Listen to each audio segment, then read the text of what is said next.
Hey chaps, so today I'm going to implement the AI backend that when you take a selfie with your phone can decide whether or not a selfie was taken in the gym and log your workout accordingly. And I thought, why not show you how exactly I'm going to do this. So this is the step that I'm working on. You take the selfie and it gives you a message that is based on whether or not it accepted your selfie or not. It's a rather simple thing to implement, but I thought I'd show you some tricks on how you can make it much more reliable than if you just rely on some very old school method. Okay, so the first step would be to go into the playground of OpenAI, and I just chose OpenAI because it's the most familiar one, but you can also use Gemini, you can use pretty much any model. It's a trivial task. Then you need to come up with a good system message. So this is what you kind of in the background telling your model to pay attention to. For example, here it would be, you will be given 2 photos taken from the front and back camera of a phone, and your job is to figure out if this person was in the gym when they were taken.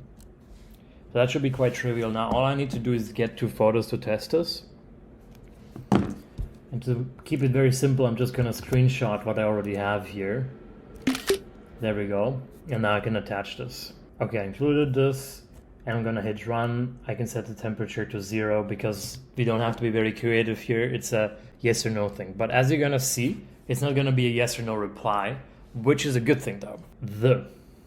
Okay, that's not a good run. I think you wanted to say the photo was taken, or the photo appears to be.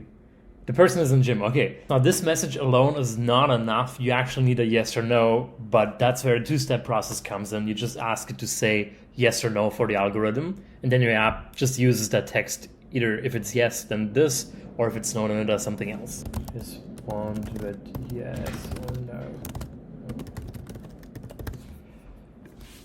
And it should say yes. Why is it so slow? There we go. Yes. Could I have just asked it to directly give me a yes or no? I could have done that, but the problem is an LLM doesn't really think and then respond.